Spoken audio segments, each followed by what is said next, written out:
कहानी की शुरुआत होती है एक मैदान जंग से, जहां दो मुल्क आपस में लड़ रहे थे और जादू का इस्तेमाल भी हो रहा था। और इस सब के बीच खड़ा था अपना बंदा ताइची। वो बताता है कि कैसे वो और उसकी बेस्ट फ्रेंड रेन कुछ महीने पहले तक तो एकदम नॉर्मल स्टूडेंट्स थे, फिर पता नहीं कैसे इस दुनिया में आ गए।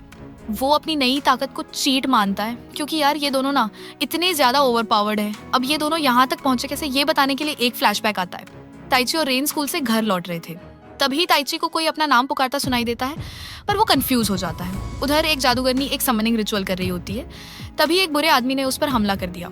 जादू का घेरा काला पड़ जाता है, पर जादूगरनी का गार्ड अपनी आखिरी ताकत बटोरकर उस घुसपैठिए को खत्म कर देता है। भले ही घेरा खराब हो गया था, पर वो फिर से चमक उठा। रेन और ताइची अचानक अपने नीचे एक जादू का घेरा देखते हैं। ताइची हिलता है और घेरा उसके साथ चलता है, जिससे उसे पता चलता है कि घेरा उसे ही टारगेट कर रहा है। वो रेन को दूर धकेल देता है, कहीं कुछ बुरा ना हो जाए, पर रेन वापस घेरे में दौड़कर आ जाती है और साथ में दोनों एक बिल्कुल नई जगह पहुंच जाते हैं।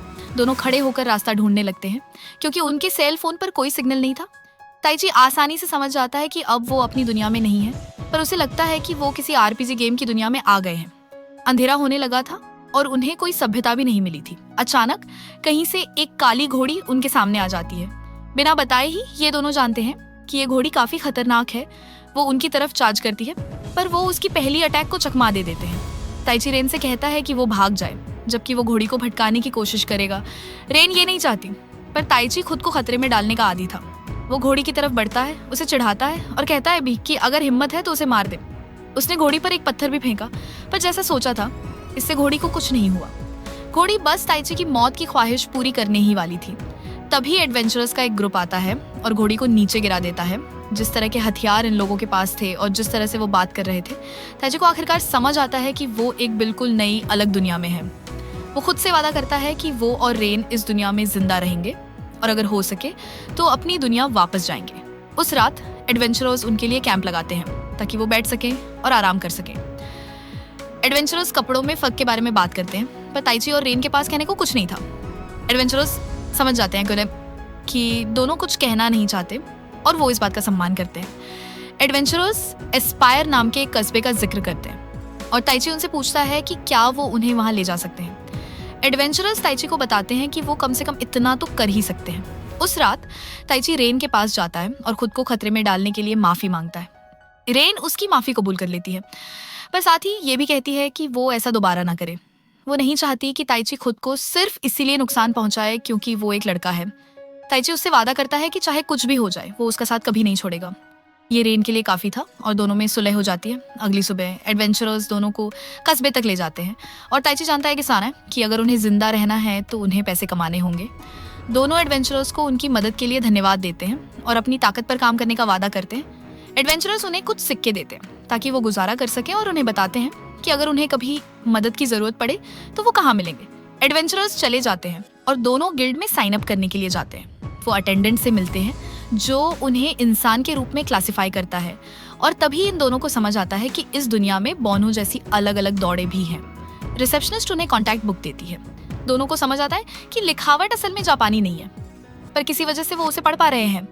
असल में वो इस दुनिया के लोगों से बात भी कर रहे थे बिना उन्हें ये एहसास हुए। आगे बढ़ने के लिए उन्हें मैजिक एप्टीट्यूड टेस्ट देना होगा, क्योंकि वो जादू से जुड़ाव के बिना एडवेंचरस नहीं बन सकते। वो एक क्रिस्टल बॉल निकालती है ताकि वो उसे छू सके। रेन पहले क्रिस्टल को छूती है और शुरुआत में कुछ नहीं होता। जैसे ही वो अपना हाथ हटाने वाली होती है, क्रिस्टल 4 अलग अलग रंग दिखाता है, हरा, लाल, नीला और पीला। ये देखकर रिसेप्शनिस्ट तुरंत घबरा जाती है और ताइची से भी टेस्ट करने को कहती है। ताइची ऐसा करता है और बॉल टूट जाती है। रिसेप्शनिस्ट तुरंत भागकर किसी महत्वपूर्ण व्यक्ति को बुलाने जाती है। कुछ ही सेकंड बाद एक बोना, जो गिल्ड मास्टर जेरार्ड है, दूसरी लेडी मयोरा के साथ आता है। वो उनसे घबराने को कहता है, पर मयोरा उन्हें कहीं और ले जाने वाली है। अब दोनों जानना चाहते हैं कि वो कहाँ जा रहे हैं, पर जेरार्ड उन्हें बताता है कि ये महत्वपूर्ण है। अगर उन्हें जल्द ही एडवेंचरर्स बनना है ना, जल्द ही वे जंगल में स्थित एक घर में पहुंचते हैं, जहाँ वे घर की मालकिन लैमिया से मिलते हैं। वो उनका अपने घर में स्वागत करती है और 2 ऐसे मापने वाले उपकरण निकालती है जो गिल्ड में मौजूद उपकरणों से कहीं ज्यादा मजबूत है। ये उपकरण उनकी जादू की ताकत और क्षमता को मापते हैं और उन्हें बस इसे पकड़ना है। एक बार जब उन्होंने इसे पकड़ लिया तो मयोरा अपनी शक्ति का उपयोग करके उपकरण को सक्रिय करती है। उपकरण चमकने लगता है और जब मयूरा इसे जांचने आती है तो उसे पता चलता है कि संख्याएं बेतुकी रूप से अधिक हैं। ताइची और रेन खुश हैं कि वे एडवेंचरर्स बनने वाले हैं, लेकिन लैमिया कहती है कि उन्हें एडवेंचरर्स बनने का मौका मिलने से पहले उसके शिष्य बनना होगा। इस बीच उस बुरे आदमी ने, जिसने समनिंग सेरेमनी को खराब करने की कोशिश की थी, अपने गुर्गों को, रेन और ताइची को ढूंढने का आदेश दिया है। घर में वापस लैमिया ताइची को बताती है कि उसकी जादू की क्षमता 1,20,000 है, जबकि उसकी जादू की ताकत 40,000 है।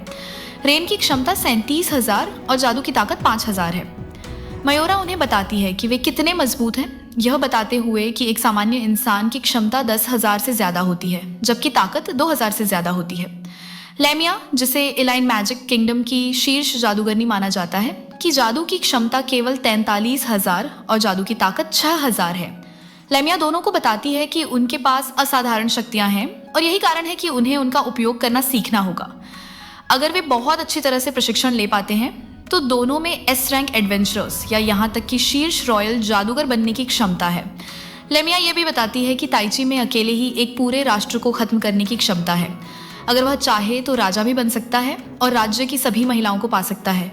इस बयान से वह मुश्किल में पड़ जाता है क्योंकि रेन यह नहीं देख सकती कि उसके पास और लड़कियां भी हों। अगली सुबह मयूरा और लैमिया दोनों को ये समझाना शुरू करते हैं कि उनकी दुनिया में जादू कैसे काम करता है। जादू के 4 तत्व हैं और ये हैं अग्नि, जल, वायु और पृथ्वी। वे उन्हें बताते हैं कि जादूगर केवल एक जादू विशेषता का उपयोग कर सकते हैं, लेकिन 2 का उपयोग करने वाला व्यक्ति दुर्लभ होता है। मयूरा 2 का उपयोग कर सकती है, जो उसे दुर्लभ बनाता है, लेकिन रेन को सबसे दुर्लभ माना जाता है क्योंकि वह आसानी से 4 विशेषताओं का उपयोग कर सकती है। यहाँ तक कि लैमिया भी केवल 3 का उपयोग कर सकती है। दूसरी ओर ताइची एक जादूगर नहीं है, बल्कि उसे एक जादूगर के रूप में वर्गीकृत किया गया है। जादू आत्माओं की मदद से किया जाता है और यही जादूगर उपयोग करते हैं, लेकिन इसे देखकर लगता है कि ताइची खुद आत्माओं का उपयोग कर सकता है, ना कि उनकी शक्तियों का। ऐसा करने के लिए ताइची को आत्माओं के साथ एक समझौता करना होगा और ऐसा करने से वह अंततः दुनिया के हर दूसरे जादूगर से ऊपर हो जाएगा। यही कारण है कि लैमिया कहती है कि ताइची में राष्ट्रों को नष्ट करने या बनाने की शक्ति है। इस पाठ के बाद वे प्रशिक्षण शुरू करते हैं। लैमिया ताइची को प्रशिक्षित करने की प्रभारी है, जबकि मयूरा रेन को प्रशिक्षित करने की प्रभारी होगी। जहां ताइची अपनी शक्ति का उपयोग करने के लिए संघर्ष कर रहा है, वहीं रेन अच्छी प्रगति कर रही है। वह विज्ञान के अपने ज्ञान को अपनी इच्छानुसार किसी भी चीज के साथ संयोजित करने में सक्षम है। बाद में उस दिन रेन ताइची को ढूंढती है जहां वह चीजों को काम करने के लिए संघर्ष कर रहा होता है। वह उसे प्रोत्साहित करने का प्रबंधन करती है, ये बताते हुए कि वह यह कर सकता है। वह अपनी आंखें बंद करता है और जो चाहता है उसकी कल्पना करने की कोशिश करता है, और ऐसा करते हुए उसे फिर से एक लड़की की आवाज सुनाई देती है। फिर भी वह पहली बार अपनी शक्ति को प्रकट करने में सक्षम है, भले ही वह थोड़ी ही क्यों ना हो। दिन के प्रशिक्षण के बाद वे खाने पीने बैठते हैं।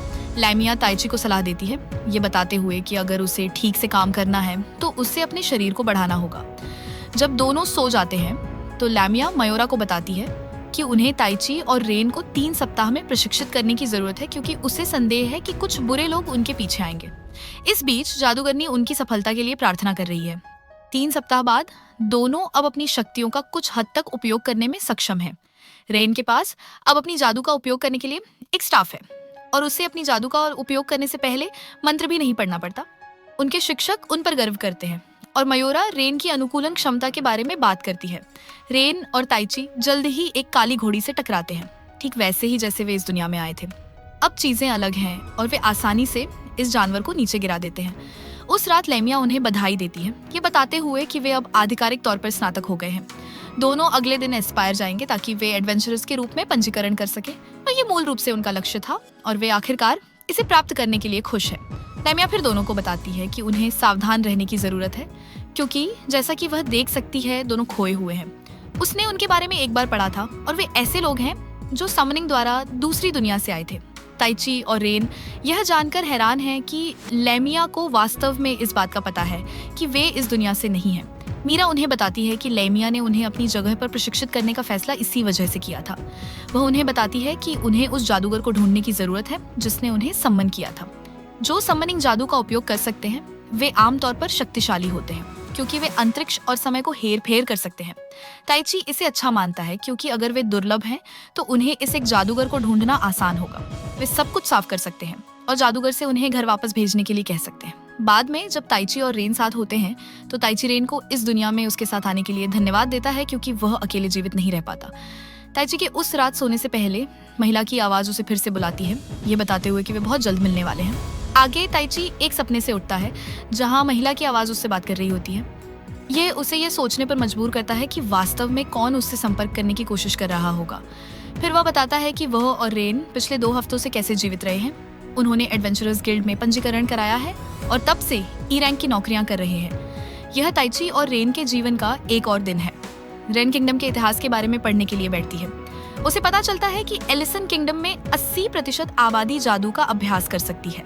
यही एक कारण है कि उन्हें महाद्वीप में शीर्ष 3 राज्यों में से एक माना जाता है। ताइची और रेन अपने व्यक्तिगत इतिहास के पाठ के बीच में होते हैं जब एक अटेंडेंट उन्हें एक संदेश देने आता है।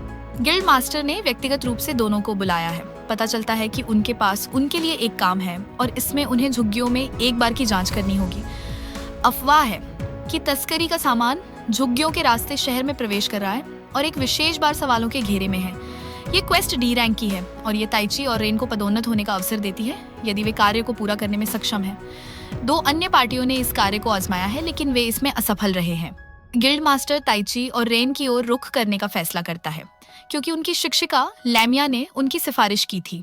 दोनों कार्य स्वीकार करते हैं और उस पर लग जाते हैं। बाजार से चलते हुए रेन को माला नाम का एक खास फल दिखता है जो उसे पसंद आता है।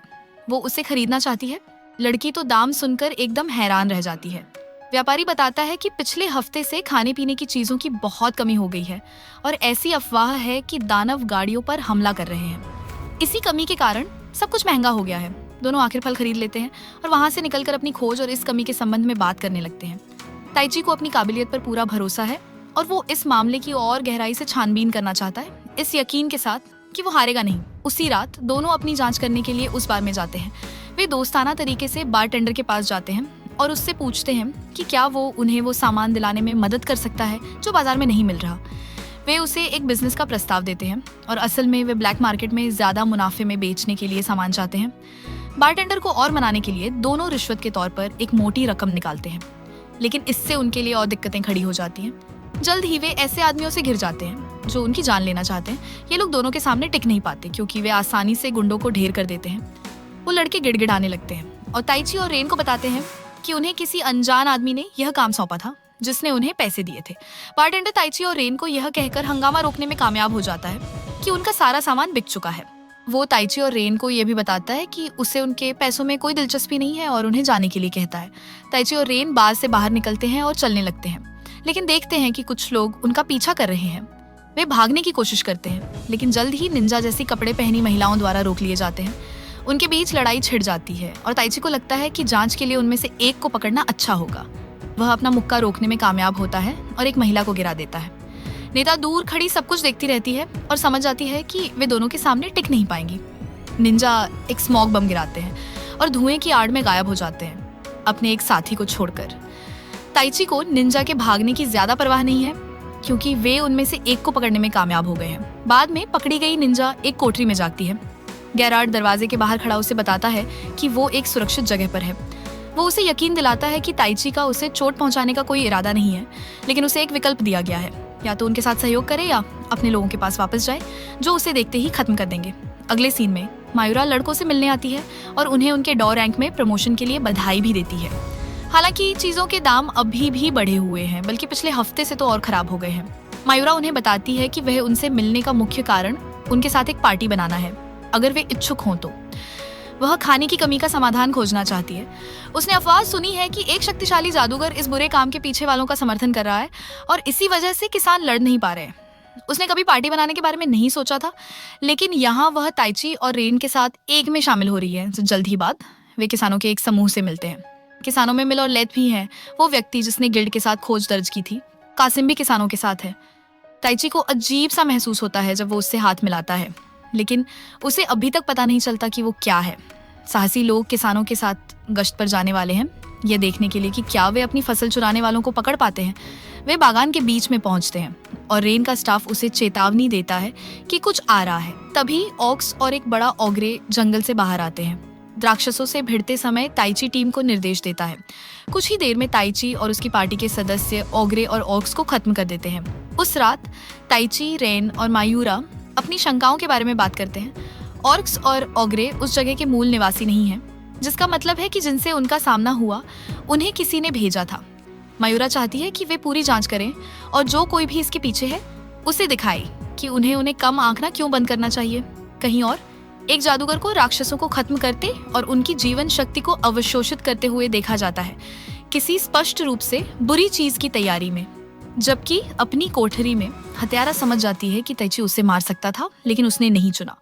यह उसके फैसले को आगे बढ़ाने के लिए काफी है। और जब गेरार्ड कमरे में उससे यह पूछने के लिए प्रवेश करता है कि क्या उसने कोई फैसला लिया है, तो वह हाँ कहती है। इस बीच किसान और ताइची की पार्टी अभी भी बागान की जांच कर रहे हैं। वे जल्द ही फलों की कटाई करते हुए चोरों के एक झुंड से मिलते हैं। उनके पास कोई अंगरक्षक या जादूगर नहीं है जो उनकी रक्षा करे, और इससे ताइची और उसकी पार्टी के लिए उन्हें पकड़ना आसान हो जाता है। ताइची उन्हें बांध देता है, लेकिन उससे उन्हें चोट पहुंचाने का कोई इरादा नहीं है और वह किसानों को उन्हें अधिकारियों के पास ले जाने के लिए कहता है। कासिम ताइची से हाथ मिलाने के लिए आगे आता है और तभी वो लड़का फिर से कुछ गौर करता है। वो देखता है कि कासिम की हथेलियां बाकी किसानों के विपरीत नरम है। उसे ऑक्स के बारे में भी पता है मुझे, और इससे ये सवाल उठता है कि वो असल में कौन है। कासिम को एहसास होता है कि वो पकड़ा गया है और सच बताने का फैसला करता है। वो उन्हें बताता है कि अब तक जो कुछ भी हुआ है उसके पीछे वही है। जब वो अभी भी डींगे मार रहा होता है, कासिम का साथी कहीं से प्रकट होता है। जाहिर है वो आस पास ही थी, लेकिन खुद को छिपाने के लिए छलावरण का उपयोग कर रही थी। कासिम अपने साथी से लड़कियों को संभालने के लिए कहता है, जबकि वो ताइची का ध्यान रखता है। वो वहां से चला जाता है और जादूगर पर हमला होता है, लेकिन वो आसानी से हमले से बच जाती है। ये महिलाओं के बीच एक लड़ाई है और बुरी जादूगर काफी अच्छा प्रदर्शन कर रही है। हालांकि जल्द ही उसके लिए चीजें खराब हो जाती हैं जब मायूरा और रेन उसकी जादुई शक्तियों को वश में करने के लिए एक साथ काम करने में कामयाब हो जाती है। दूसरी ओर ताइची और कासिम एक दूसरे के खिलाफ जाने की तैयारी कर रहे हैं। कासिम एक मौलिक जानवर को बुलाता है, लेकिन ताइची को लगता है कि वो इसे एक मुक्के से मार सकता है। वो जानवर के पीछे जाता है, लेकिन वो हिट रजिस्टर करने में विफल रहता है, और ऐसा इसीलिए है क्योंकि उसका कोई भौतिक शरीर नहीं है। कासिम ताइची का मजाक उड़ाता है और उसे बताता है कि मौलिक जानवर को हराने का उसके लिए कोई रास्ता नहीं है। चीजों को बदतर बनाने के लिए ताइची पर जानवर द्वारा हमला किया जा सकता है, लेकिन वो पलटवार भी नहीं कर सकता। महिलाओं की लड़ाई जारी रखते हुए मायूरा दुश्मन पर जोरदार हमला कर रही है, जबकि रेन पीछे से समर्थन कर रही है। मायूरा महिला के सामने अपनी पकड़ नहीं बना पा रही है और रेन सोचने लगती है कि क्या करे। रेन दुश्मन को मारने के लिए लंबी दूरी का हमला करती है, लेकिन वो आसानी से उससे बच जाती है और लगभग मायूरा को मार देती है। दुश्मन जादूगर मायूरा को पीछे धकेल देती है और रेन के पीछे आती है। ताइची को कासिम के साथ और परेशानी होती है क्योंकि वो मौलिक जानवर पर हमला करने में असमर्थ है। कासिम ने ताइची का अध्ययन किया है और इस निष्कर्ष पर पहुंचा है कि वो जादुई हमलों का उपयोग नहीं कर सकता है, जिसका मतलब है कि वो केवल भौतिक हमलों पर निर्भर करता है। ताइची के लिए चीजों को और बदतर बनाने के लिए कासिम जानवर को एक लाल पदार्थ खिलाता है जो उसे बदल देता है, जिसे कासिम लाल मौलिक जानवर के रूप में वर्गीकृत करता है। ताइची को चोट लगती है और उसके मुंह से लाल तरल निकलने लगता है। कासिम उसे बताता है कि वो उसे खत्म करने के बाद लड़कियों के पीछे जाएगा। ताइची लड़कियों के साथ उसकी योजना जानना चाहता है और कासिम उसे बताता है कि एक बार जब वो उन्हें पकड़ लेगा तो वो लड़कियों का इस्तेमाल खुशी के धंधे के लिए करेगा। ये देखकर कि उनका विरोधी बहुत मजबूत है, रेन और मायूरा भी अपना खेल ऊपर उठाने का फैसला करती है। वे जादूगर को बताती हैं कि वे केवल उसे परख रही थी और अब गंभीर होने का समय आ गया है। वे उसके पीछे जाती हैं और उसे लगता है कि वे पहले जैसी ही रणनीति का उपयोग करने वाली हैं। लेकिन जब उसे नए पलटवार से चोट लगती है जो उससे पता नहीं था, तो वो चौंक जाती है। उसे एक बिजली के भाले से भेदा जाता है और जब वो और मांगती है तो रेन उसे कुछ विस्फोटक क्षमताओं के साथ एक बवंडर के धमाके से मारती है। वे जादूगर को इतनी बुरी तरह मारते हैं कि वो जमीन पर गिर जाती है और हार मान लेती है। जादूगर ग्रैमी उन्हें बताती है कि वो केवल उस दिन के लिए हार मान रही है, लेकिन भविष्य में फिर से मैच करना चाहेगी। तभी कासिम ताइची को पीटा और घायल हुए दृश्य पर आता है। वो मांग करता है कि अगर वे ताइची को मरना नहीं चाहते तो वे आत्मसमर्पण कर दें। लड़कियों के पास ऐसा करने के अलावा कोई विकल्प नहीं है, भले ही ताइची इसे रोकने के लिए इतनी मेहनत कर रहा हो। वो इतना घायल है कि अपने दोस्त की रक्षा के लिए खड़ा नहीं हो सकता। वो सोचने लगता है कि उसे अपनी शक्ति के बारे में क्या बताया गया था कि यह एक धोखा है। तभी वो अचेतन दायरे में गिर जाता है, जहां वही परिचित आवाज उससे पूछती है कि क्या वो शक्ति चाहता है। ताइची बिना समय गंवाए हाँ कहता है, क्योंकि वो वास्तव में रेन और मायूरा को बचाना चाहता है। महिला आवाज फिर खुद को एरियल के रूप में पेश करती है और ताइची को बताती है कि वो पवन आत्मा है, क्योंकि ताइची ने उसकी शक्ति का उपयोग करना स्वीकार कर लिया है। उसकी कोई और पसंद नहीं थी, उसे देना ही पड़ा। हालांकि एरियल ने उसे पहले ही चेतावनी दे दी थी कि यह पहली बार है और यह मौत जितना दर्दनाक होने वाला है। ताइची अपने शरीर में चमक के साथ होश में लौटता है, अपने दोस्तों और दुश्मनों को पूरी तरह से आश्चर्यचकित कर देता है। कासिम जानवर को ताइची पर हमला करने के लिए कहता है, लेकिन एक ही वार के बाद ताइची गंभीर हो जाता है और जानवर को उसके हमले के साथ ही मिटा देता है। कासिम को एहसास होता है कि वह मुश्किल में है और भागने का फैसला करता है। ताइची उसे नहीं चाहता क्योंकि उसने रेन और मायूरा को अपमानित करने की धमकी दी थी। ताइची के शरीर में बहुत दर्द हो रहा है, लेकिन ये उसे एक हमला करने से नहीं रोकता जो कासिम को लगता है। कासिम और ग्रैमी भागने में कामयाब हो जाते हैं, लेकिन कासिम ग्रैमी को बताता है कि उसने अपना लक्ष्य हासिल कर लिया है। वह मानता है कि ताइची की शक्ति इस दुनिया से बाहर है और वे उसके सामने टिक नहीं सकते। इस बीच ताइची खुद को थकाकर बेहोश हो गया है और लड़कियां उसकी देखरेख कर रही हैं। जल्द ही बाद ताइची होश में आता है और खुद को लामिया के घर में पाता है और वह सोचने लगता है कि वह वहां कैसे पहुंचा। लामिया कमरे में प्रवेश करती है और ताइची अभी भी सवाल पूछने ही वाला होता है जब उसे एहसास होता है कि उसे भूख लगी है। वह खाने की मेज पर जाता है और 5 लोगों के लिए बनाया गया भोजन खत्म कर देता है। लामिया फिर उसे बताती है कि वह पूरे 1 हफ्ते से सोया हुआ है। रेन और मायूरा उसे तीसरे दिन लामिया के पास लाए थे क्योंकि वे पहले ही डर चुके थे। उन्हें लगा कि वह थकावट से पीड़ित है, लेकिन वास्तव में उसने अपनी सारी जादुई शक्ति और ताकत खत्म कर दी थी। ये फिर से उत्पन्न हो रहा था और यही कारण था कि वह कोमा की स्थिति में था। लामिया फिर उसे उत्तरी वन में क्या हुआ था ये बताने के लिए कहती है। ताइची उसे उस गोले के बारे में बताता है जो कासिम ने जानवर को दिया था और लामिया बताती है कि इसे क्रिम्सन पैक्ट के नाम से जाना जाता है, जो स्वाभाविक रूप से एक निषिद्ध कानून है।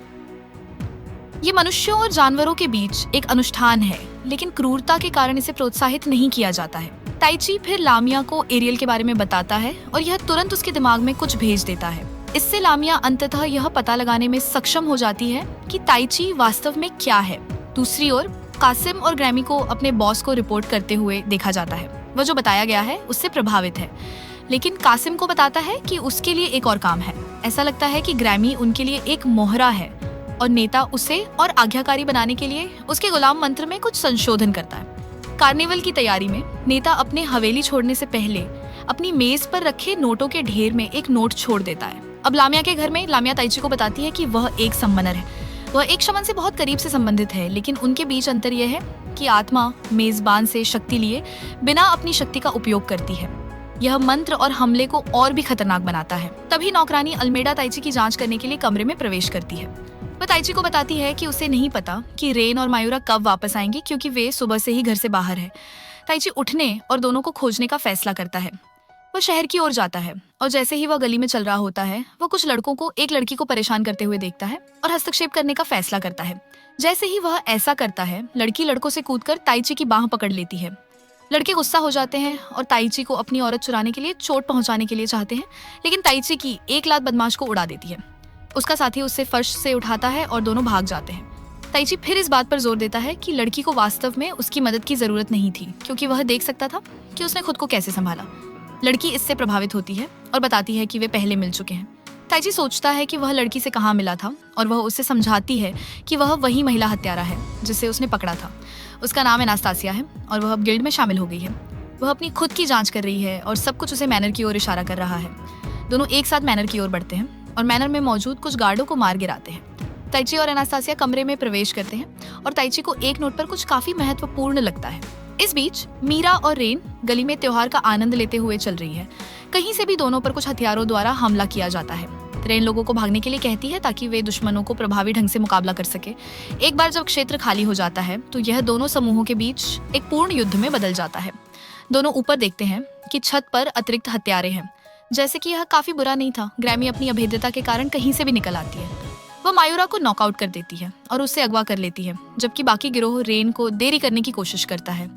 ग्रैमी लड़कों से कहती है कि उसे व्यस्त रखे, जबकि वह मायूरा के साथ भाग जाती है। इस बीच ताइची और एनास्तासिया एक गुफा की ओर जा रहे हैं, जो कथित तौर पर क्रिम्सन पैक्ट गॉब्लिन से भरी हुई है। गुफा के प्रवेश द्वार पर पहुंचकर एनास्तासिया अपने निंजा कौशल का उपयोग करके दरवाजा खोलती है।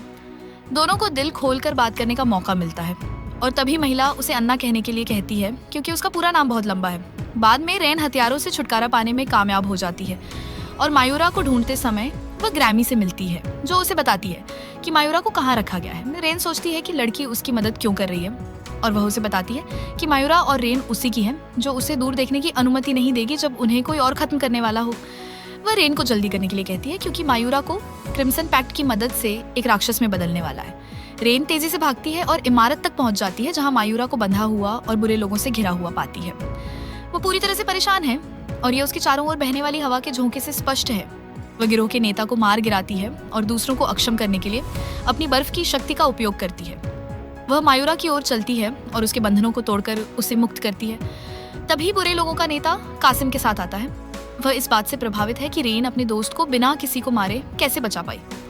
रेन उस लड़के का सामना करने के लिए तैयार है, लेकिन लड़का उसे बताता है कि उसके सामने एक बड़ी समस्या है। 3000 राक्षस शहर की ओर बढ़ रहे हैं और वे शहर को समतल करने के लिए पर्याप्त से अधिक हैं। शहर को बचाना या उसे खंडहर होने देना दोनों पर निर्भर करता है। चीजों को बदतर बनाने के लिए उसने ताइची के लिए एक मोड़ का इंतजाम किया है, जिसका मतलब है कि मायूरा और रेन के लिए मदद नहीं आएगी।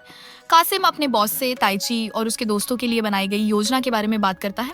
आदमी का मानना है कि उसने राक्षसों का जो प्रावधान किया है वह उनकी क्षमताओं का न्याय करने के लिए पर्याप्त है और जोड़ने की कोई आवश्यकता नहीं है। वह योजना को बिना किसी समस्या के पक्की मानता है।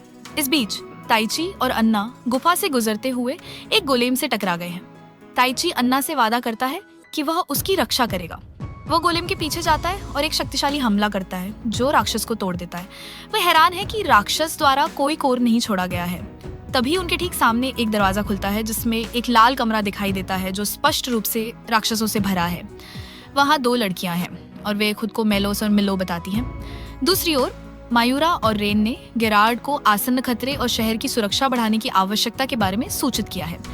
शहर में गिल्ड है, नयन और साहसी लोगों को शहर की रक्षा के लिए उपलब्ध होना चाहिए। रेन को लगता है कि वे इस विचार विमर्श के बीच में हैं जब लामिया प्रकट होती है और यह तुरंत उनकी आत्माओं को ऊपर उठा देती है। वह उन्हें बताती है कि उसे कुछ अजीब जादुई शक्तियां महसूस हुई हैं और यही कारण है कि वह जांच करने आई है। गुफा में वापस मेलोस और मिलो ताइची को बताते हैं कि वे हाइबरनेटिंग गॉब्लिन के लिए जिम्मेदार हैं। वे आखिर पृथ्वी जादूगर हैं और जब ताइची इस तथ्य का उल्लेख करता है कि गॉब्लिन नियंत्रण खो सकते हैं तो दोनों बहनें लड़के को आश्वासन देती हैं कि उनके पास जानवरों को नियंत्रित करने के लिए एक क्रिस्टल है। ये दिखाने के लिए लड़कियां गॉब्लिन को उनके खोल से उठने का आदेश देती हैं और वे ऐसा करते हैं। ये गॉब्लिन है जो क्रिम्सन पैक्ट से प्रभावित है और इसके परिणाम स्वरूप लाल गॉब्लिन में बदल गए हैं। ताइची अन्ना को पीछे बैठने के लिए कहता है जबकि वह गॉब्लिन से भिड़ता है। वह उन्हें मारना शुरू कर देता है, लेकिन उसे एहसास होता है कि खुद को बहुत ज्यादा बढ़ाने से अंततः कमरा ढह जाएगा। उसे थोड़ा पीछे हटना होगा, लेकिन जैसे ही वह यह कहता है दोनों बहनें क्रिस्टल का नियंत्रण खो देती हैं। गॉब्लिन बिना समय गंवाए दोनों के पीछे आते हैं और ताइची उन्हें याद दिलाता है कि उसने उनके नियंत्रण खोने के बारे में क्या कहा था। फिर भी ताइची उनकी रक्षा के लिए खुला है। वह दोनों को पकड़ने और अन्ना के पास ले जाने में कामयाब होता है। उसे अब लड़कियों की रक्षा करते हुए अपने दुश्मनों को मारना है। वह अन्ना को लड़कियों की जिम्मेदारी सौंपता है और शहर में राक्षसों की ओर बढ़ता है। गेरार्ड और साहसी लोग इस बारे में योजना बनाने में व्यस्त हैं कि क्या करना है। इस दौरान रेन उन्हें बताती है कि उसके पास दुश्मन की अग्रिम पंक्ति के लिए एक योजना है और अगर उसे इसे आजमाने की अनुमति दी जाए तो उसे खुशी होगी। वे उसे जो भी उसके दिमाग में है उसे आजमाने के लिए छोड़ देते हैं। वह एक बड़ा विस्फोट बनाने के लिए पृथ्वी, आग और पानी को संयोजित करने की योजना बना रही है। वह उन्हें उन 3 तत्वों को चुनने का कारण बताती है। वह मूल रूप से दुश्मन की अग्रिम पंक्ति को खत्म करने के लिए एक ज्वालामुखी बना रही है। जल्द ही बाद रेन शहर की दीवार पर खड़ी होती है और जब दुश्मन एक अनुकूल स्थिति में आते हैं तो रेन अपनी शक्ति छोड़ देती है और दुश्मन की पूरी अग्रिम पंक्ति को डुबो देती है। वह उन्हें भाप में उबालती है और फिर उन्हें भून देती है।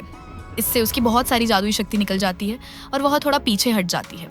वह अपने दोस्तों को आश्वासन देती है कि वह कमजोर हो सकती है, लेकिन वह अभी भी लड़ सकती है। एक बार जब अग्रिम पंक्ति खत्म हो जाती है तो गेरार्ड प्रतीक्षा कर रहे साहसी लोगों को बाहर जाने और दुश्मनों से जुड़ने का आदेश देता है। मनुष्यों और राक्षसों के बीच एक पूर्ण युद्ध छिड़ जाता है। लामिया टीम में एक बड़ा अतिरिक्त है क्योंकि वह अपनी शक्तिशाली शक्ति का उपयोग करते हुए राक्षसों पर कोई दया नहीं करती है। इस बीच कासिम और उसका बॉस दूर से लड़ाई देख रहे हैं और वे इस तथ्य से प्रभावित हैं कि लड़के राक्षसों को पीछे धकेलने में सक्षम हैं।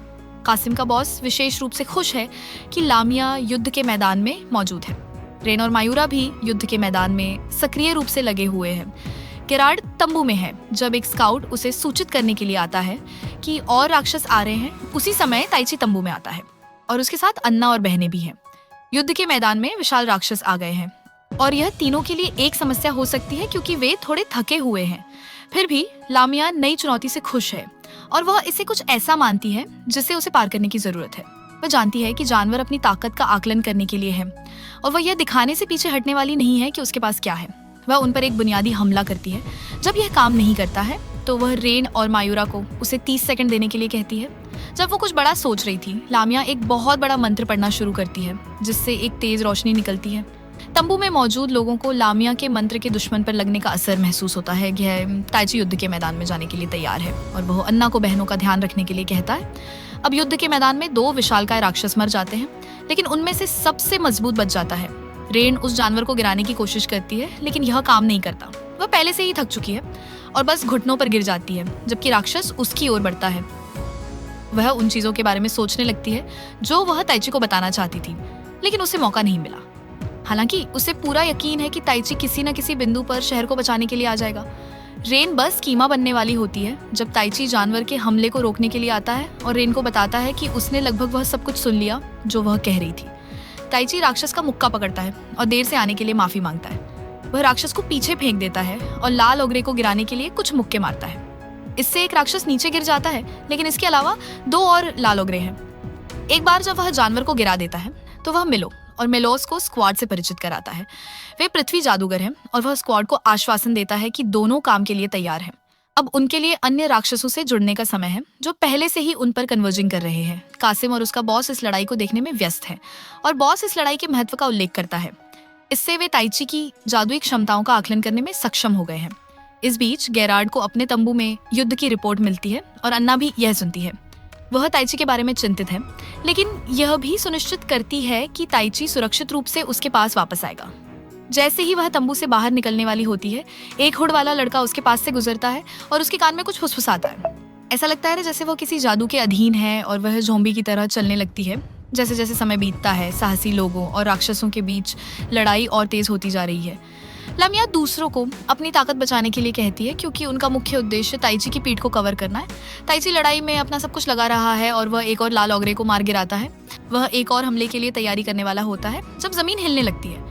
जाहिर है लामिया को पता है कि क्या होने वाला है क्योंकि डर उसके चेहरे पर साफ दिख रहा है। जमीन के नीचे से 1-2 सिर वाला सुनहरा ड्रैगन निकलता है जो बिल्कुल भयावह लगता है। बुरा आदमी जानता है कि ऐसा होने वाला है और वास्तव में वह इस पर निर्भर था। वह देखना चाहता है कि ताइची में वास्तव में क्या है और इसे उसकी क्षमताओं का अंतिम परीक्षण के रूप में उपयोग करना चाहता है। लामिया ताइची को बताती है कि ड्रैगन को मनुष्यों या राक्षसों के साथ जो कुछ भी चल रहा है उससे कोई सरोकार नहीं होता है। इसका मूल रूप से मतलब है कि ड्रैगन का जमीन से निकलना अजीब है। दूसरे नहीं चाहते कि ताइची ड्रैगन से लड़े क्योंकि उनका मानना है कि ये लापरवाह है, लेकिन ताइची उन्हें याद दिलाता है कि डरावने ड्रैगन के साथ युद्ध करने के अलावा कोई विकल्प नहीं है। रेन दूसरों को जाने के लिए कहती है क्योंकि वह ताइची के साथ रहेगी। एक बार जब दूसरे सुरक्षित जगह पर पीछे हट जाते हैं तो ताइची रेन से हस्तक्षेप न करने के लिए कहता है क्योंकि वह उसकी रक्षा के बारे में सोचते हुए ड्रैगन से लड़ नहीं सकता। रेन अनिच्छा से इस पर सहमत होती है और ताइची ड्रैगन की ओर बढ़ता है। ड्रैगन उसका उस महान लड़ाई में स्वागत करता है जो होने वाली है।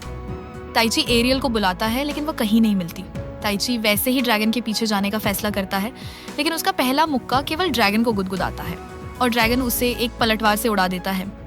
ताइची को एहसास होता है कि ड्रैगन कोई मजाक नहीं है और जैसे ही वह सोचने लगता है कि क्या करना है, अन्ना दिखाई देती है। वह अन्ना को युद्ध के मैदान में देखकर हैरान है क्योंकि उसने सचमुच उसे पीछे रहने के लिए कहा था। अन्ना होश में आती है और खुद से सवाल करने लगती है कि वह युद्ध के मैदान में कैसे पहुंची।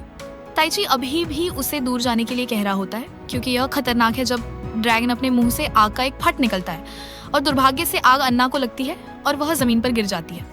ताइची उसे हाथ से पकड़ता है और उसे मरने से रोकने की कोशिश करता है, लेकिन अन्ना ताइची को धन्यवाद देती है कि वह एकमात्र ऐसा व्यक्ति है जिसने उसके साथ एक महिला की तरह व्यवहार किया है और एक हथियार की तरह नहीं।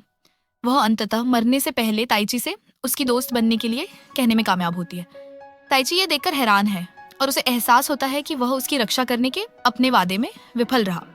उसे पता चलता है कि वह इतने समय से भोला था क्योंकि उसने सोचा था कि उसकी शक्तियां उसे अजेय बनाती है, जो वह अभी तक नहीं है। वह गुस्से में एरियल को चुनौती देने के लिए आत्मा दायरे में प्रवेश करता है और उससे पूछता है कि उसने मदद क्यों नहीं की। एरियल उसे समझाती है कि उसे कुछ भी करने से पहले उसे निर्देश प्राप्त करने की आवश्यकता है। वह उसे याद दिलाती है कि पिछली बार उसकी मदद करना एक अपवाद था और ऐसा इसीलिए था क्योंकि उसकी जान खतरे में थी। ताइची को एहसास होता है कि दोष किसी का नहीं बल्कि उसका अपना है। वह फिर इस निष्कर्ष पर पहुंचता है कि उसे एरियल की शक्ति की आवश्यकता है। वह मांग करता है कि वह उसे अपनी शक्ति दे और आत्मा महिला अपने दिल की अच्छाई से इसे स्वीकार करती है। वह मानव दायरे में लौटता है और अन्ना को रेन को सौंपता है। वह उससे लड़की का ध्यान रखने के लिए कहता है और वह ड्रैगन से जुड़ने के लिए खड़ा होता है। वह रेन को बताता है कि वह अब आधिकारिक तौर पर एक समनर है और वह एक ही वार से लड़ाई खत्म करने की योजना बना रहा है। ताइची ड्रैगन के सामने खड़ा होता है और उसे पूछता है कि वह युद्ध में क्यों हस्तक्षेप कर रहा है। ड्रैगन ताइची को एक सौदा करता है कि अगर वह उसके वार का सामना करने में सक्षम है तो वह उसके सवाल का जवाब देगा। ताइची चुनौती स्वीकार करता है और ड्रैगन हवा में उठता है और ताइची पर एक शक्तिशाली उग्र धमाका छोड़ता है। ताइची हमले को रोकता है और ड्रैगन को भी पीछे फेंक देता है। ड्रैगन और देखने वाले सभी इससे प्रभावित होते हैं। ड्रैगन के पास ताइची को यह बताने के अलावा कोई विकल्प नहीं है कि वह हस्तक्षेप कर रहा है क्योंकि किसी ने उसे ऐसा करने के लिए कहा था। ड्रैगन फिर उसे उस निश्चित व्यक्ति के बारे में चेतावनी देता है और उसे बताता है कि अगर वह अपने सर्कल में रहने वालों की रक्षा करना चाहता है तो उसे और मजबूत होने की जरूरत है। युद्ध के हफ्तों बाद सब कुछ अब सामान्य हो रहा है और शहर का पुनर्निर्माण हो रहा है। अन्ना सहित जो लोग मारे गए थे उन्हें आराम दिया गया है। ताइची अब एरियल को बहुत आसानी से बुला सकता है और वह उसे दूसरों को दिखाने के लिए शारीरिक रूप से प्रकट कर सकता है। वह लामिया और दूसरों को यह दिखा रहा होता है जब कुछ गाड़ियां आती हैं और ऐसा लगता है कि ये गाड़ियां किसी शाही व्यक्ति की है। एक महिला बाहर निकलती है और खुद को अलेना नॉर्मन के रूप में पेश करती है, जो मार्स नॉर्मन की बेटी है और वह राजा गिल्मर की ओर से आई है। ताइची और उसके स्क्वाड को राष्ट्र की मदद करने के लिए आधिकारिक तौर पर राजधानी वुफिक्स में बुलाया गया है। राजधानी के रास्ते में अलेना पार्टी को बताती है कि राजा के भाई ने विद्रोह शुरू कर दिया है। राजा का भाई रूढ़िवादी है जबकि राजा अंतरराष्ट्रीयकरण चाहता है। इसने राजा के भाई को विद्रोह शुरू करने के लिए मजबूर किया है। रेन को यह एहसास होता है कि शाही परिवार मूल रूप से उन्हें युद्ध में शामिल करना चाहता है। राजधानी पहुंचने पर ताइची और उसके लोग जो देखते हैं उससे प्रभावित नहीं होते क्योंकि पूरा शहर एक भूतिया शहर जैसा दिखता है। हर कोई अपने घरों के अंदर बंद है। अलेना को बस उन्हें राजा तक पहुंचाना है और जैसे ही वे जाने वाले होते हैं एक तीर उनकी ओर आता है, लेकिन ताइची तीर को पकड़ लेता है। हत्यारा ड्यूक डोरहेम के पास लौटता है और उसे बताता है कि वह अपने मिशन में विफल रहा। ताइची और स्क्वाड जल्द ही सिंहासन कक्ष में दिखाई देते हैं। हर कोई लगभग उन पर घूर रहा है और अलेना उन्हें राजकुमारी शार्लोट एलिस्तान से मिलवाती है। तभी राजा सिंहासन कक्ष में उनसे जुड़ने के लिए बाहर आता है। हर कोई आवश्यकता अनुसार राजा को नमस्कार करने के लिए झुकता है। इसके बाद लामिया सीधे और आकस्मिक रूप से राजा से बात करती है, जिससे हर कोई चौंक जाता है। राजा फिर दूसरों को उनसे बहाना बनाने और उसे ताइची और उसके लोगों से बात करने के लिए छोड़ने के लिए कहता है। ऐसा लगता है कि दोनों एक दूसरे के साथ आकस्मिक शर्तों पर हैं क्योंकि वे दोस्त लगते हैं। लामिया जानती है कि राजा को अब भी समस्याएं हो रही हैं और वह मदद करने के लिए तैयार है, लेकिन उसे बताती है कि कुछ शर्तें हैं जिन्हें उसे पूरा करना होगा। इन शर्तों का पालन करने में विफल रहने पर वे उसके प्रस्ताव को अस्वीकार कर देंगे। राजा बिना समय गंवाए उसके सौदे को स्वीकार करता है और इससे चीजें आसान हो जाती हैं। कमरा छोड़ने से पहले लामिया राजा से पूछती है कि क्या उसने रेन और ताइची को बुलाने का आदेश दिया था, क्योंकि उसे विद्रोहियों के खिलाफ अपनी लड़ाई में मदद करने के लिए शक्तिशाली लोगों की आवश्यकता थी और वह बिना किसी बहस के हाँ कहता है। ताइची यह सुनकर गुस्सा हो जाता है और बात करता है कि कैसे उसे और उसके दोस्त को उनकी जान से हाथ धोना पड़ा, क्योंकि राजा को कोई ऐसा चाहिए था जो उसका गंदा काम करे। राजा माफी मांगता है और पूरी जिम्मेदारी स्वीकार करता है। बाद में रेन और ताइची अपने कमरे में होते हैं जब शार्लोट उनसे मिलने आती है। शार्लोट फिर दोनों को सूचित करती है कि उसने ही उन्हें बुलाया था, लेकिन वह राजा के आदेशों का पालन कर रही थी। वह बुलाने के अनुष्ठान को गड़बड़ करने और लगभग उन्हें मारने के लिए माफी मांगती है। उन्हें यह समझाने के बाद कि सब कुछ कैसे हुआ, ताइची महिला से पूछता है कि क्या उन्हें उनकी दुनिया में वापस भेजा जा सकता है, लेकिन वह नहीं कहती। वह उन्हें बताती है कि बुलाने का अनुष्ठान जीवन में केवल एक बार किया जा सकता है और वह उनसे माफी मांगती है कि उसने उनके साथ कैसे गलत किया। भले ही इससे जो हुआ वह नहीं बदलता। उसकी आंखों से आंसू गिरते हुए वह दोनों को बताती है कि एक बार जब लड़ाई खत्म हो जाएगी तो वह उन्हें उनकी मातृभूमि में वापस भेजने का एक तरीका खोजेगी, भले ही उसकी आत्मा की कीमत क्यों ना हो। दोनों उसकी माफी स्वीकार करते हैं क्योंकि वे जानते हैं कि उसके लिए सच बताना कितना मुश्किल है। ताइची उसे बताता है कि उस दुनिया में आना भी एक आशीर्वाद है, क्योंकि वह ऐसे दोस्तों से मिल पाया है जिनकी जगह कोई नहीं ले सकता। ताइची उन्हें युद्ध जीतने में मदद करने और फिर घर लौटने का एक तरीका खोजने में दिलचस्पी रखता है। तभी ताइची को बाहर आने के लिए कहा जाता है। बेचारा खुद को ट्रेनिंग ग्राउंड में पाता है, जहाँ उसे सेना की सुप्रीम जनरल सेला से भिड़ना है। पता है क्यों? राजा के आदेश पर वो ताई की ताकत परखने आई है, और वो तो ताई के पीछे ऐसे पड़ी है जैसे जान ही ले लेगी। वो ताई से कहती है, अगर जिंदा रहना है तो जोर से लड़ना। लामिया बाकी सबको समझाती है कि ये रॉयल आर्मी का भरोसा जीतने का एक तरीका है। लड़ाई इतनी जबरदस्त हो जाती है कि तलवारें टूट जाने के बाद भी वो मुक्केबाजी करते रहते हैं। और पता है क्या? ताई सेला के सामने एकदम आराम से टिक पाता है, जिसे सबसे बेहतरीन फाइटर माना जाता है।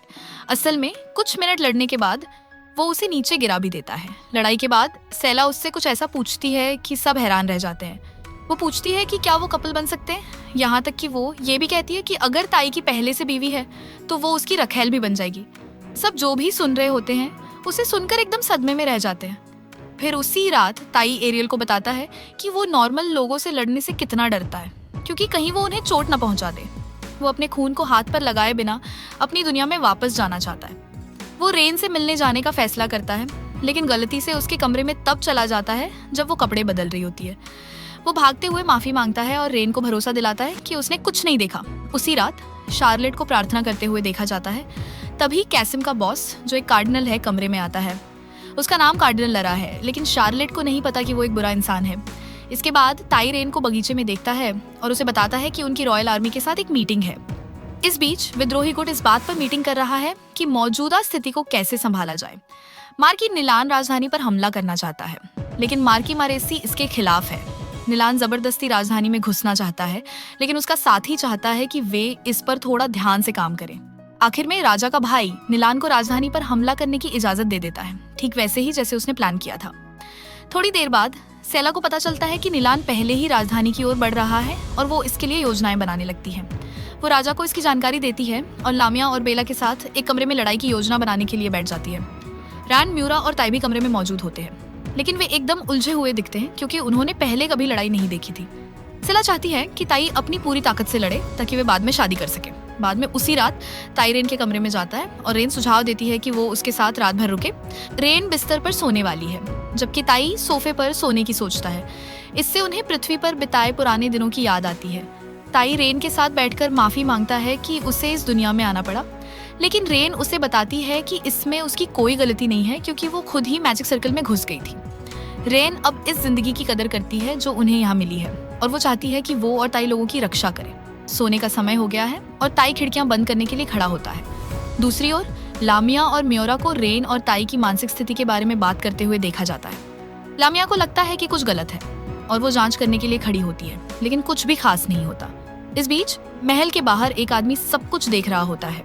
पता चलता है कि वो केप वाला आदमी निलान के साथी ने भेजा है, क्योंकि वो निलान की बजाय खुद क्रेडिट लेना चाहता है। वो हत्यारा रेन के कमरे में घुस जाता है और सीधा बिस्तर पर जाता है।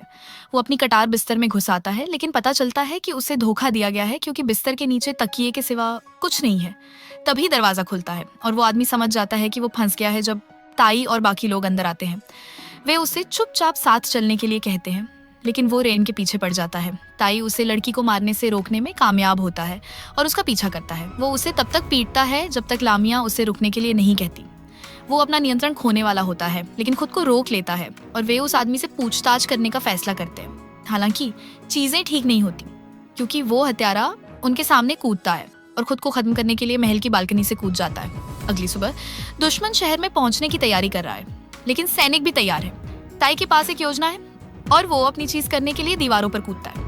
वो एरियल को बुलाता है और एरियल की शक्ति से वो दुश्मन सैनिकों के ठीक सामने एक गहरा छेद बनाता है ताकि उनके आगे बढ़ने को रोका जा सके। इससे विद्रोही सेना को आगे बढ़ने से प्रभावी ढंग से रोका जा सकेगा और संभवतः उन्हें अस्थायी रूप से पीछे हटना पड़ेगा। उन्हें नहीं पता कि निलान को हार मानने के लिए यह काफी नहीं है। वो और उसके आदमी अपने हाथ हवा में उठाते हैं और अपनी उंगलियों में पहनी हुई अंगूठियों से सैनिकों पर लंबी दूरी के हमलों की बौछार करते हैं। सेला और बाकी लोग यह देखकर हैरान होते हैं, क्योंकि आमतौर पर ऐसा करने में 1000 शाही जादूगर लगते हैं। ताई अपनी शक्ति का उपयोग विद्रोही सेना की जांच करने के लिए करता है और उसे पता चलता है कि उन्होंने ऐसी अंगूठियां पहन रखी हैं जिनमें जादुई पत्थर हैं। लामिया को पता चलता है कि विद्रोही सेना के पास व्यावहारिक रूप से एक जादुई वस्तु है जो एक नौसिखिए को भी जादू का उपयोग करने की शक्ति देती है। हालांकि इस तरह की वस्तु जीवन शक्ति को खत्म कर देती है और अंततः उपयोगकर्ता के जीवन को समाप्त कर देती है। सिला इसे उनके लिए जीत मानती है क्योंकि बिना कुछ किए वे एक ही बार में पूरी विद्रोही सेना को मिटा देते हैं। हालांकि बेला ऐसा नहीं चाहती और वो सेला को याद दिलाती है कि विद्रोही सेना व्यावहारिक रूप से राष्ट्र के नागरिक हैं जिन्हें नहीं पता कि जादुई वस्तु खतरनाक है। लामिया फिर सबको बताती है कि उसके पास समस्या को हल करने की एक योजना है। लामिया और रेन अपना काम पूरा करें इससे पहले एरियल एक बाधा डालता है। रेन और उसके साथी दुश्मन सैनिकों पर बारिश गिराने के लिए एक जादू का उपयोग करते हैं और एक बार ऐसा होने के बाद वे उन्हें बिजली से झटका देने और बेहोश करने के लिए बिजली का एक विस्फोट छोड़ते हैं। नीलान जमीन पर गिर जाता है और तभी उसका एक और साथी एनिमिक्स उसे खत्म करने के लिए आता है क्योंकि यह उसका सबसे अच्छा अवसर है। नीलान की मौत हो जाती है और उसकी आखिरी याद एनिमिक्स द्वारा उसे धोखा देना होती है। लड़ाई के बाद ताई और बाकी लोग मस्ती करने के लिए वो एक पार्टी में जाते हैं। अगली सुबह तो उसे रेन ताई को नींद से जगाती है क्योंकि भाई को हैंगओवर हो रहा है। जब वो ठीक हो जाता है लामिया आती है रेन और ताई को यह बताने के लिए कि राजा उनसे मिलना चाहते हैं। दोनों सिंहासन कक्ष में जाते हैं और यही राजा उन्हें बताता है कि वो उन्हें अभी अभी हुई लड़ाई में उनकी बहादुरी के लिए पुरस्कृत करना चाहता है। एक दूत शाही परिवार से संबंधित दुर्लभ वस्तुओं का एक संग्रह लाता है। उनमें से हर कोई उन वस्तुओं को देखता है जिन्हें वे लेना चाहते हैं और ताई ट्रे पर रखी एक कटाना उठाता है। इसके बाद ताई खुद को प्रशिक्षण मैदान में पाता है और ऐसा इसीलिए है क्योंकि सेला चाहती है कि वे अभी अभी मिले नए हथियारों को आजमाएं। लामिया उस जादुई अंगूठी से प्रभावित होती है जिसे उसने चुना है और वो वहां मौजूद सभी को दिखाती है कि यह कैसे काम करती है। सेला चाहती है कि वो और ताई लड़ाई करें लेकिन लड़के को इसमें कोई दिलचस्पी नहीं है। इसके बाद ताई शहर में जाता है और इससे पहले कि उसे पता चले लोग उसे घूरते हुए पाते हैं। वे उसे उस शक्तिशाली व्यक्ति के रूप में पहचानते हैं जिसने शहर को बचाया था। कुछ समय तक लोगों के साथ मस्ती करने के बाद वो चला जाता है। वो एक जगह से गुजरता है और उसे लगता है कि कोई उसे देख रहा है। वो उस व्यक्ति को बाहर आने के लिए कहता है क्योंकि वे पहले ही पकड़े जा चुके हैं। वो व्यक्ति खुद को प्रकट करता है और पता चलता है कि वो कैसिम है। वो यह देखकर हैरान होता है कि कैसिम के पास अब केवल एक हाथ है। उसे नहीं पता कि ऐसा कैसे हुआ और कैसिम उसे याद दिलाता है कि उसका एक हाथ वाला व्यक्ति बनना उसी का किया धरा है। ताई को याद नहीं कि ऐसा तब हुआ था जब उसने अपनी पिछली मुठभेड़ के दौरान गुस्से में एरियल को उस लड़के पर छोड़ दिया था। कैसिम फिर ताई को बताता है कि वो उसे द्वंद्व युद्ध के लिए चुनौती दे रहा है और उसने पहले ही शहर के कुओं में जहर घोल दिया है अगर वो चुनौती का सम्मान न करने की सोच रहा है। इस बीच रेन और म्योरा प्रशिक्षण मैदान में एक नकली लड़ाई कर रहे हैं। सेला लामिया को बताती है कि राजा का भाई पहले ही अपनी सेना तैयार कर रहा है और युद्ध को रोकने का कोई रास्ता नहीं है। दूसरी ओर कैसिम ताई को उस जगह ले जाता है जहाँ वो लड़ाई चाहता है। वो ताई को बताता है कि लड़ने से पहले उसे अपनी शक्तियों को सीमित करना होगा।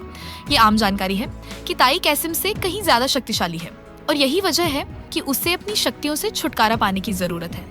कैसिम के पास एक जादुई वस्तु है जो उसे ऐसा करने में मदद करेगी।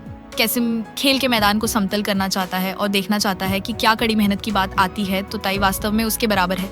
एरियल नहीं चाहता कि वो ऐसा करे क्योंकि उसकी शक्तियां शायद वापस ना आए, लेकिन ताई जिद करता है। एक बार जब वे सहमत हो जाते हैं, कैसिम उस वस्तु का उपयोग ताई की शक्ति को अपने स्तर तक कम करने के लिए करता है। इसके साथ ही लड़ाई शुरू हो जाती है और ताई हवा के झटके से हमला करने वाला पहला होता है। कैसिम इसे रोकता है और दोनों एक दूसरे की ओर बढ़ते हैं। कुछ मुक्केबाजी के बाद वे पहले ही थके हुए दिख रहे होते हैं, लेकिन उनमें से कोई भी हार मानने को तैयार नहीं होता। जैसे जैसे लड़ाई जारी रहती है, ताई को एहसास होता है कि वो पहले ही हार रहा है और कैसिम के पास एक इक्का है। जैसे ही कैसिम अपना जादू चलाता रहता है, ताई को याद आता है कि उसे प्रशिक्षण में क्या बताया गया था कि अपनी शक्ति को कल्पना में कैसे लगाया जाए। हमला ताई पर आता है, लेकिन वो उसे रोक पाता है और कैसिम को पलटवार से मारता है। कैसिम दीवार से टकराता है और वो हार मान लेता है, भले ही उसके लिए यह कहना मुश्किल हो। एरियल तुरंत उस आदमी को ताई की शक्ति वापस करने के लिए कहती है। कैसिम ताई को बताता है कि उसे बस जादुई वस्तु को नष्ट करना है और उसकी शक्ति बहाल हो जाएगी। ताई इस बात से हैरान है कि कैसिम सहयोग कर रहा है और कैसिम उसे बताता है कि उसने पहले ही हार मान ली है। हालांकि चीजें तब खराब होने लगती हैं जब जादुई वस्तु को अपनी चेतना मिल जाती है और वो ताई के पीछे पड़ जाती है। कैसिम उन्हें जादुई वस्तु को नष्ट करने के लिए कहता है और वे अंधेरी आत्मा को खत्म कर देंगे। आत्मा ताई को मारने वाली होती है, लेकिन ग्रैमी जो छुपी हुई थी छिपने से बाहर आती है और आत्मा को वापस मारती है। वो अपनी तलवार फेंकती है, जादुई वस्तु को नष्ट कर देती है, लेकिन यह दुष्ट आत्मा को बाहर निकालने के लिए पर्याप्त नहीं लगती। ताई को अपनी शक्तियां वापस मिल गई हैं और इसके साथ ही वो अंधेरी आत्मा को पूरी तरह से उड़ाने में सक्षम है। आत्मा नष्ट हो जाती है और ताई ग्रैमी को अपनी जान बचाने के लिए धन्यवाद देता है। कैसिम वहां बैठकर सोचता है कि वो कितनी बुरी तरह से हार गया है। हालांकि उसने अपनी हार स्वीकार कर ली है और अब ताई के प्रति कोई नफरत नहीं है। कैसिम के साथ लड़ाई के बाद ताई यह सुनकर हैरान होता है कि युद्ध पहले ही शुरू हो गया है। उस रात लरा को एक महिला से बात करते हुए देखा जाता है जो उसकी बॉस होती है। उनके पास पहले से ही जमीन पर कई तैयारियां हैं और लरा उन्हें अंजाम देने के लिए स्वतंत्र है। बाद में ताई रेन से वादा करता है कि वो उसकी रक्षा करेगा, लेकिन रेन ऐसा नहीं चाहती। वो चाहती है कि वे एक साथ रहें और लड़े, जिस पर ताई सहमत हो जाता है। इस बीच मार्की मारेस को राजा के भाई को यह आश्वासन देते हुए देखा जाता है कि सब कुछ योजना के अनुसार चल रहा है और जीत उनकी निश्चित है। युद्ध मंच तैयार होने के साथ एनिमिक्स राजा के भाई को बताता है कि उसने सब कुछ योजनाबद्ध कर लिया है। राजा का भाई जानता है कि उसे एक खलनायक के रूप में याद किया जाएगा, लेकिन वो ऐसा उस देश के लिए कर रहा है जिस पर वो विश्वास करता है। दूसरी ओर राजा ने भी अपनी सेना को अपने भाई डोरहेम के खिलाफ जाने के लिए जुटाया है, क्योंकि उसने आत्मसमर्पण करने या पीछे हटने से इनकार कर दिया है। उनके पास युद्ध करने के अलावा कोई विकल्प नहीं है। इसके कुछ ही समय बाद लड़ाई शुरू हो जाती है और ये पहले एपिसोड का दृश्य है जब रेन और बाकी लोग लड़ रहे होते हैं। ताई और एरियल के पास एक और योजना होती है। एक छलांग के साथ ताई दुश्मन के शिविर में कूद जाता है। इस बीच लरा और उसकी बॉस युद्ध की स्थिति और युद्ध के मैदान में ताई से संबंधित सब कुछ की निगरानी कर रहे हैं। रेन का सामना एक मजबूत प्रतिद्वंद्वी से हुआ है जिसका नाम सुसुर है। रेन देख सकती है कि सुसुर उन लोगों में से एक है जो ग्रैमी की तरह लड़ाई का आनंद लेते हैं। उसी समय म्यूरा मरेसी का सामना कर रही है। वो म्यूरा को पीटने और उसे वापस रसोई में भेजने की योजना बना रहा है जहां वो मूल रूप से संबंधित थी। वो कहता है लामिया ढेर सारे सैनिकों को मार गिराती है। लामिया, उसका इरादा उन लोगों को खत्म करने का नहीं है, क्योंकि वो भी तो इस देश के नागरिक हैं। वो बस ये चाहती है कि वो हिल ना सके। लेकिन जैसे ही वो अपना डंडा उठाती है जादू चलाने के लिए, एक जाम करने वाला जादू उसे लग जाता है और उसका डंडा जम जाता है। वो हैरान हो जाती है और जब ऊपर देखती है तो पता चलता है कि ये तो एक जादूगर है जिसे वो जानती है, मिस्ट फॉस। लामिया के पीछे पड़ने का इंतजार कर रहा था और लामिया उसे यकीन दिलाती है कि वो अब खुद को रोकेगी नहीं, जैसा उसने सैनिकों के लिए किया था। डोरहेम और एनिमिक्स अपने टेंट में बात कर रहे होते हैं जब ताई अंदर आ जाता है, जिससे वो हैरान रह जाते हैं कि वो इतनी आसानी से उन तक कैसे पहुंच गया। ताई राजा के भाई को बताता है कि वो उससे बात करने आया है और वो आदमी मान जाता है। अपने गार्ड्स को टेंट छोड़ने के लिए कहता है। जब पूछा जाता है कि उसका टेंट में क्या काम है, तो ताई उस आदमी को बताता है कि वो उसके पास शांति का प्रस्ताव लेकर आया है। वो राजा से बात करने में कामयाब रहा है और अगर उसका भाई अब भी हथियार डालने को तैयार है तो उसे और उसकी पूरी सेना को माफ कर दिया जाएगा। ताई राजा के भाई को बताता है कि उसके पास राष्ट्रों को नष्ट करने की शक्ति है, लेकिन वो उसके लिए इसका उपयोग नहीं करना चाहता। जब वे बात कर रहे होते हैं, एक अंधेरी आभा एनिमिक्स के शरीर से निकलती है और टेंट के बाहर निकलकर युद्ध के मैदान में मरे हुए और जिंदा दोनों सैनिकों के शरीरों में प्रवेश करती है। मिस्ट फॉस को लामिया मारती है क्योंकि वो शक्तिशाली जादूगरनी के लिए सचमुच कोई खतरा नहीं है। वो जमीन पर गिर जाता है और लामिया उससे उसके आखिरी शब्द पूछती है, क्योंकि उसे पूरा यकीन है कि उसे बख्शने का कोई इरादा नहीं है। वो आदमी लामिया को बताता है कि उसके पास कोई आखिरी शब्द नहीं है और जैसे ही वो ये सुनती है वो उस आदमी को मार डालती है। दूसरी ओर मरेसी अभी भी मियोरा का सामना कर रहा है। वो कुछ ऐसा कहता है जो मियोरा को गुस्सा दिलाता है और मियोरा वादा करती है कि वो लड़ाई को जल्दी खत्म करेगी और अपनी तलवार से। मरेसी उसके हमले को रोकने की कोशिश करता है, लेकिन इससे पहले कि उसे पता चले माया उसके पीछे है और आसमान से गिरती तलवार से वो उस आदमी की गर्दन साफ काट देती है। अब दुश्मन के टेंट में राजा का भाई ताई को बताता है कि वो शांति के प्रस्ताव को ठुकराता है और इससे एरियल सोच में पड़ जाती है कि वो ऐसा क्यों करेगा। राजा का भाई फिर ताई से पूछता है कि वो राजा बनने की कोशिश क्यों नहीं कर रहा है, क्योंकि उसके पास वास्तव में राष्ट्रों को नष्ट करने की शक्ति है। ताई जवाब देता है कि उसमें राजनीति की ताकत नहीं है। राजा का भाई सुझाव देता है कि वो तानाशाह बन सकता है, लेकिन यह विकल्प भी उसे उत्साहित नहीं करता क्योंकि वो ऐसा नेता बनने के लिए तैयार नहीं है जिसके नागरिक उससे प्यार न करें। सारी असफल कोशिशों के बाद राजा का भाई ताई को बताता है कि उसे शांति में कोई दिलचस्पी नहीं है और वो एक खलनायक के रूप में याद किया जाना पसंद करेगा अगर इसका मतलब राष्ट्र को महान बनाना है। एरियल को कुछ अजीब लगता है और वो ताई को बताती है। एनिमिक्स को पता चलता है कि उसे ढूंढ लिया गया है, लेकिन काम पहले ही हो चुका है। इस बीच रेन की ससुर के साथ कड़ी लड़ाई हो रही है और लड़की के लिए हालात ठीक नहीं लग रहे। रेन को एहसास होता है कि उसके पास जीतने के अलावा कोई विकल्प नहीं है और इसके साथ वो अपने हमले में सब कुछ लगा देती है ताकि सोरा को इतनी बुरी तरह से मारे कि उसे महसूस हो। दोनों लड़ाई जारी रखना चाहते हैं, लेकिन उन्हें एहसास होता है कि वे उन सैनिकों से घिरे हुए हैं जो व्यावहारिक रूप से ज़ॉम्बी हैं। जादू ने दोनों तरफ के सैनिकों को प्रभावित किया है और अब दुश्मन या दोस्त के बीच कोई अंतर नहीं है। फिर राजा का भाई यह देखकर हैरान होता है कि उसका दाहिना हाथ वाला आदमी मूल रूप से उसका दुश्मन है। एनिमिक्स उस आदमी का मजाक उड़ाता है, उसे बताता है कि उसे अपने भाई के खिलाफ जाने के लिए बस एक धक्का लगा। एनिमिक्स उस महान महिला के बारे में बात करता है जिसकी वो सेवा कर रहा है, लेकिन उसका नाम नहीं बताता। इससे ताई को याद आता है कि ड्रैगन ने क्या कहा था। एनिमिक्स अपने दिमाग को नियंत्रित करने वाले जादू से ज़ॉम्बी सैनिकों को नियंत्रित करना जारी रखता है और ऐसा करते हुए वो एक पागल की तरह हंसता है। लामिया बताती है कि कैसे एक बार रैप्सिटी नाम की एक घातक लड़ाई हुई थी जो गर्गन साम्राज्य और पवित्र स्क्ट साम्राज्य के बीच हुई थी। ये एक ऐसी लड़ाई थी जो कई दिनों तक चलती रही और सैनिक आखिरकार एक जादू के कारण अपना दिमाग खो बैठे। वे अपने ही नागरिकों पर टूट पड़े और अपने रास्ते में आने वाले सभी को मारना शुरू कर दिया, जिससे हजारों मौतें हुई। ये सब एक दिमाग नियंत्रण जादू के कारण हुआ था और ये ठीक वही है जो फिर से हो रहा है। लामिया म्यूरा को समझाती है। लामिया कहती है कि यह जादू एक अंधेरे प्राणी के माध्यम से अंधेरे जादू के उपयोग के कारण होता है और इससे छुटकारा पाने का एकमात्र तरीका इस मुद्दे का कारण बनने वाले जादू को नष्ट करना है। उन्हें ज़ॉम्बी सैनिकों को ठीक युद्ध के मैदान में रोकना होगा ताकि वे वॉफिक्स तक न पहुंच सके। इस बीच लरा और उसकी बॉस ये देखने का इंतजार कर रहे हैं कि लड़ाई के बाद क्या होगा। ताई ज़ॉम्बी को नीचे गिराने की कोशिश कर रहा है और जाहिर तौर पर राजा का भाई अब अपने सही होश में है और ताई की मदद करने के लिए तैयार है। ताई इस निष्कर्ष पर पहुंचता है कि वो अपनी मिली हुई महान शक्ति का उपयोग रक्षा के लिए करना चाहता है। वो अपने शरीर से एक चमकीला जादू सक्रिय करना शुरू करता है और जैसे ही वो इसका उपयोग करने वाला होता है, एरियल उसे रोक देती है। वो ताई से इतने समय तक झूठ बोलने के लिए माफी मांगती है। पता चलता है कि वो ताई के साथ पूरी तरह से ईमानदार नहीं रही है। वो ताई को बताती है कि उसने उसे अपनी पूरी शक्ति तक पहुंच नहीं दी है और ऐसा इसीलिए है क्योंकि वो डरती है कि वो इसका उपयोग कैसे करेगा। लेकिन अब वो पूरी तरह से जानती है कि ताई को दूसरों की परवाह है, न कि केवल खुद की। इसके साथ एरियल ताई को अलविदा कहने के लिए कहती है क्योंकि वो एरियल से छुटकारा पा रही है और ताई को बताती है कि उसे क्या बुलाना चाहिए। एरियल गायब हो जाती है और रेन मौके पर दिखाई देती है। रेन और ताई एक दूसरे को गले लगाते हैं और ताई रेन को बताता है कि उसने आखिरकार इंसान होने से हार मान ली है। वो अपना हाथ आसमान में उठाता है और एरियल का असली नाम जो स्फिड है पुकारता है। इसके साथ स्फिड आसमान में दिखाई देती है और उस जादू को नष्ट कर देती है जो सैनिकों को नियंत्रित कर रहा था, जिससे वे अपनी सामान्य मानसिक स्थिति में लौट आते हैं। स्फिड अपने असली रूप में आसमान से उतरती है और वो पहले से कहीं ज्यादा बड़ी दिखती है। वो ताई को बताती है कि वो एरियल के समान प्राणी है, लेकिन यह उसका असली रूप है। ताई खुश है कि वे दिमाग नियंत्रण जादू को तोड़ने में कामयाब रहे, लेकिन कहता है कि जब तक वे एनिमिक्स को नीचे नहीं गिराते तब तक यह खत्म नहीं हुआ है। वो व्यावहारिक रूप से अपने अंधेरे जादू में फैल रहा है, आखिरकार एक राक्षस में बदल रहा है। ताई और रेन एक भावुक पल साझा करते हैं इससे पहले कि एनिमिक्स टेंट को फाड़ दे। एनिमिक्स आसमान में उड़ जाता है और ताई उसका पीछा करता है।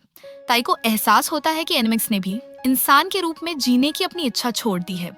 एनिमिक्स ताई को समझाता है कि उसके पास बचपन से ही वो आत्मा है और यही वजह है कि उसे इस दुनिया में बुलाया गया था उस महान महिला द्वारा। वो उसे बताता है कि इस बिंदु तक जो कुछ भी हुआ है वह उस महिला की योजना थी। वो महिला दुनिया में अराजकता लाना चाहती है और मुक्तिदाता के रूप में उभरना चाहती है। बाद में एनिमिक्स समझाता है कि इसे सफल बनाने के लिए ताई को महिला की तलवार बनने के लिए ना चुना गया था। ताई जल्द ही ये सब सुनकर गुस्सा और थक जाता है। वो एनिमिक्स के पीछे पड़ता है और उसे मुक्के मारना शुरू कर देता है। उसे बताता है कि वो ये सब केवल उनकी रक्षा के लिए कर रहा है जिनकी वो परवाह करता है, न कि किसी के लिए एक मोहरा बनने के लिए। ताई गुस्से में उस आदमी को जमीन पर गिरा देता है, लेकिन वो उसे चिढ़ाना शुरू कर देता है। एनिमिक्स ताई पर हंसता है, कहता है कि उसमें उसे खत्म करने का संकल्प नहीं है। वो इसे ताई की कमजोरी कहता है और शायद यही उसका पतन होगा। ताई यह सुनकर हैरान होता है और वो हैरान होता है कि एनिमिक्स ऐसे निर्णायक निष्कर्ष पर कैसे पहुंच सकता है। ड्रैगन ने उसे पहले ही बताया है कि अगर उसे अपने प्रियजनों की रक्षा करनी है तो उसे मजबूत होने की जरूरत है। इसके साथ वो इस निष्कर्ष पर पहुंचा है कि उसे मजबूत होने की जरूरत है, इसलिए उसने इंसान के रूप में अपनी भूमिका छोड़ दी है। एनिमिक्स को समझ आ जाता है कि उसका खेल खत्म हो गया है और ताई अपने प्रियजनों की रक्षा करने में काफी गंभीर है। ताई एक हवा का जादू सक्रिय करता है जिसे वो उस आदमी पर छोड़ देता है उसे खत्म करने के लिए। इसके साथ ही लड़ाई खत्म हो जाती है और बचे हुए सैनिक अपने परिवारों के पास लौट आते हैं। बाद में ताई लामिया और रेन के बगल में उठता है। जाहिर है वो फिर से बेहोश हो गया था क्योंकि उसने बहुत ज्यादा जादुई शक्ति का उपयोग किया था। युद्ध आखिरकार खत्म हो गया है, राजा विजयी है और शहर में जीवन वापस आ गया है। इनाम के तौर पर ताई और उसके दल को विशेष बलों के रूप में नियुक्त किया जाता है, जो स्वचालित रूप से उन्हें रॉयल आर्मी से ऊपर रखता है। उन्हें तभी बुलाया जाएगा जब राज्य खतरे में होगा। बाद में राजा के भाई को भी फांसी दे दी जाती है, लेकिन वो अपने किए पर बिना किसी पछतावे के मरता है। लामिया ताई को ढूंढती है और उससे बात करती है कि उसे क्या इंसान बनाता है, चाहे उसके पास कितनी भी शक्ति क्यों ना हो। अपना काम पूरा करने के बाद ताई और उसके लोग राजधानी छोड़ने की तैयारी करते हैं और राजकुमारी उनकी मदद के लिए उन्हें धन्यवाद देती है। एस्पायर वापस जाते समय ताई सोचता है कि वो रहस्यमय महिला कौन हो सकती है, लेकिन वो इस निष्कर्ष पर पहुंचता है कि उसे मिली हुई शक्ति का उपयोग केवल अपने करीबियों की रक्षा के लिए किया जाएगा। अगर आपको ये वीडियो पसंद आया है तो कृपया लाइक करें और चैनल को सब्सक्राइब करें।